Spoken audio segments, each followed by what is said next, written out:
अनादि अनंत आत्महे भगवते अवधूत बाह्या पागला देवाय नमो नमः। द्वादश परिच्छेद त्रयोदश बोली ଯେଉଁ ଘରେ ନାରୀ ପୁରୁଷେ ସଦା ଦିଅଇ ମନ ତାହା ବୈକୁଣ୍ଠ ଭୁବନ ନିତ୍ୟ ଶାନ୍ତିର ସ୍ଥାନ। ସ୍ୱାମୀଟି ନାରୀର ଦେବତା ବନ୍ଧୁ ମୁକ୍ତି ଦାତା ପିତା ମାତା ସୁଖ କରତା ନା ସେ ସଂସାର ଚିନ୍ତା। ସ୍ୱାମୀଟି ଯାହାକୁ ପ୍ରସନ୍ନ ତାର ନଥାଏ ଭୀତି ଅସତୀ ହେଲେ ସେ ଲୋକରେ ଅଟେ ପରମା ସତୀ। ଦ୍ରୌପଦୀ ଦାରହଲ୍ୟା ସଚି ଓ ବନ୍ଧୁ ଧରି ସ୍ୱାମୀଠାରେ ରଖି ଭକତି ହେଲେ ଆଦର୍ଶ ନାରୀ। ତେଣୁ ପଞ୍ଚକନ୍ୟା ସ୍ମରଣେ ଖଣ୍ଡେ ପାତକ ଘୋର ମହଯତନ ଏ ବଚନ ହୋଇ ଅଛ ଇଶାର। ସ୍ୱାମୀ ରମଣୀର ଅଟଇ ଏକା ଶ୍ରୀ ଭଗବାନ ସେହି ନାରୀ ଗତି ଲଭଇ ଯାହାର ସ୍ୱାମୀରେ ମନ। ଜପ ତପ ତୀର୍ଥ ବରତ ସ୍ୱାମୀ ଅଟେ ନାରୀର ଭଗବାନ ସର୍ବବ୍ୟାପକ ସ୍ୱାମୀ ହୃଦେ ତାହାର। ସ୍ୱାମୀ ସେବା ଯେହୁ ଜାଣଇ ସେ ପରମ ଭକତ ତାହାଙ୍କ ଚରଣେ ସର୍ବଦା କର ମସ୍ତକ ନତ। ପତିରେ ଭକତି ଯାହାର ନାହିଁ ନୁହଁଇ ନାରୀ ହୋଇ ସେ ଦୋଚାରି ସଂସାର କୂପ ନୁହଁଇ ପାରି। ନାରୀ ନୁହେଁ ନାରୀ ଏ ଭବେ ନର ନୁହଁଇ ନର ପ୍ରକୃତି ପୁରୁଷ ଭେଦରେ ପରକାଶ ଈଶ୍ୱର। ଓମ୍ ଆଦି ଅନାଦି ଅନନ୍ତ ଆତ୍ମହେ ଭଗବତେ ଅବଧୂତ ବାହ୍ୟା ପାଗଳା ଦେବାୟ ନମୋ ନମଃ। ଚତୁର୍ଦଶ ବୋଲି ପିତାଟି ଅବଧ ହୋଇଲେ ପୁତ୍ର କରିବ କିସ। ସ୍ୱାମୀ ଯାର ବୋଧ ନୁହଁଇ ଭାର୍ଯ୍ୟା ହୁଏ ବିରସ। ଶାଶୁ ଯେବେ ହୁଏ ଅବଧ ବୋହୁ ନ ପାରେ ଚଳି। ଗୁରୁଟି ଅବଧ ହୋଇଲେ ଶିଷ୍ୟ ମରଇ ଭାଳି। ମାତା ଯଦି ହୁଏ ଅବଧ ସୁତ ଦୁଃଖୀ ହୁଅଇ। ଜ୍ଞାନୀଟି ଅବଧ ହୋଇଲେ ଅଜ୍ଞାନୀଏ ମରନ୍ତି। ଶାଶୁଟି ଅବଧ ହୋଇଲେ ମରେ ଖାତ ଚିନ୍ତନ୍ତି। ଗୃହ ଭଗ୍ନ ହୁଏ ଗୃହୀର ବୃଥା କଳହେ ମାତି। ପଣ୍ଡିତ ଅବୋଧ ହୋଇଲେ ପଢ଼େ ନାହିଁ ପୁରାଣ। ପ୍ରତିଗ୍ରାହୀ ହେଲେ ଅବୋଧ ନାହିଁ ଦାନର ପୁଣ୍ୟ। ରାଜାଟି ଅବୋଧ ହୋଇଲେ ପ୍ରଜା ସହି ଦୁଃଖ। ସୁରତି ଅବୋଧ ହୋଇଲେ ଭାର୍ଯ୍ୟା ନ ପାଏ ସୁଖ। ସାମନ୍ତ ଅବୋଧ ହୋଇଲେ ଭୃତ୍ୟ ନ ପାରେ ସହି। ପତିଟି ଅବୋଧ ଯାଠାରେ ସେହି ଭାଳି ମରଇ। ବ୍ୟାଧି ଏବେ ହୁଏ ଅବୋଧ ନଷ୍ଟ ହୁଅଇ ଗାତ୍ର। ସିନ୍ଧୁଟି ଅବୋଧ ହୋଇଲେ ତେତେ ପୃଥିବୀ ମାତ୍ର। ପଞ୍ଚଭୂତ ହେଲେ ଅବୋଧ ଘଟ ନୁହେଁ ସମ୍ଭବ। ଭଗବାନ ହେଲେ ଅବୋଧ ଭକ୍ତର କି କର୍ତ୍ତବ୍ୟ। ରଖବାନ ରଖ ତେଣୁ ହେ ଡାକୁଛନ୍ତି ଶ୍ରୀ ହରି। ଅବୋଧକୁ ବୋଧ କରାଅ ବୁଦ୍ଧି ପ୍ରଦାନ କରି।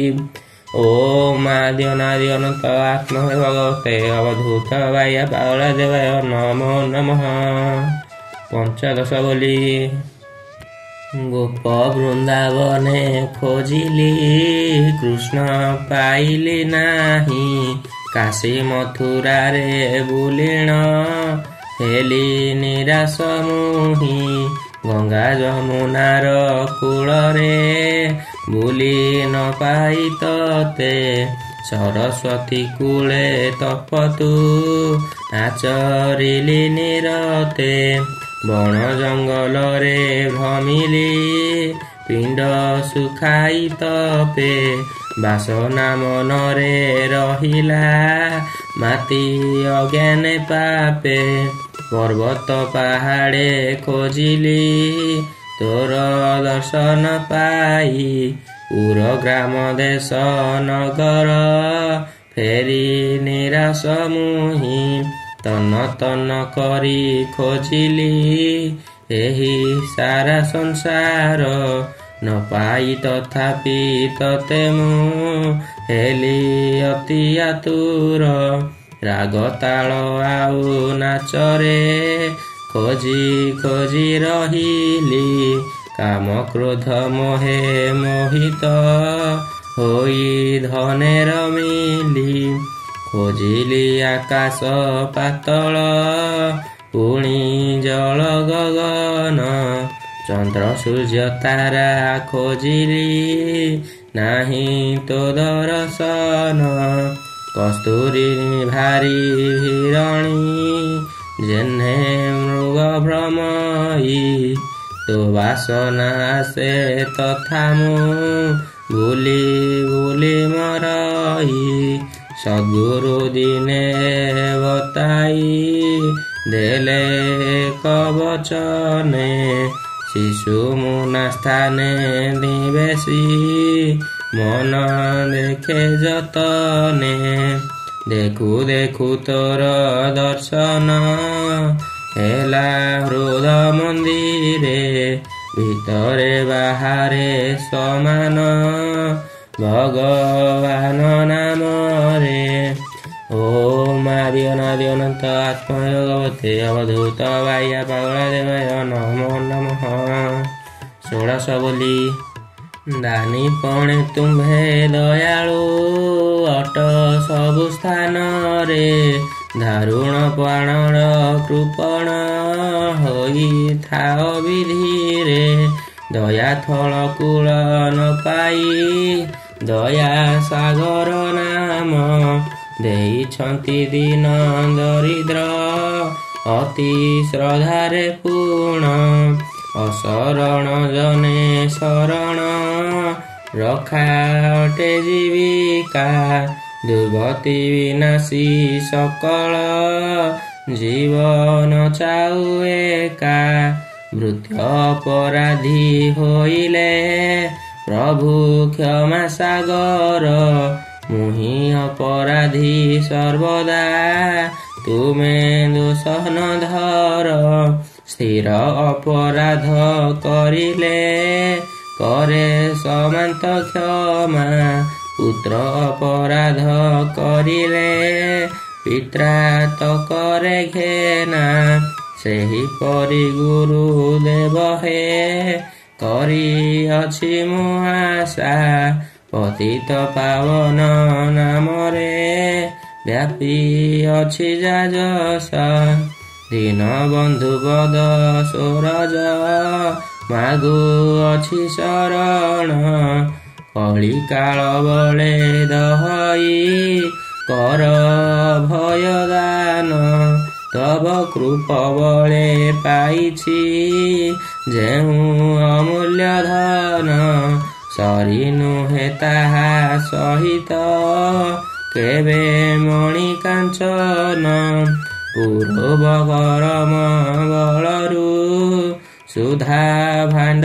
पाइली अणगाधनारे जोगकु हेतुरे लभिली मारिबा दुई रे मोर नथाउ भय जया जय लाभ हानि रे हेउछि तमथय ओम आदि अनादि अनंत आत्मय भगवते अवधूत वाया पागला देवाय नमो नमः।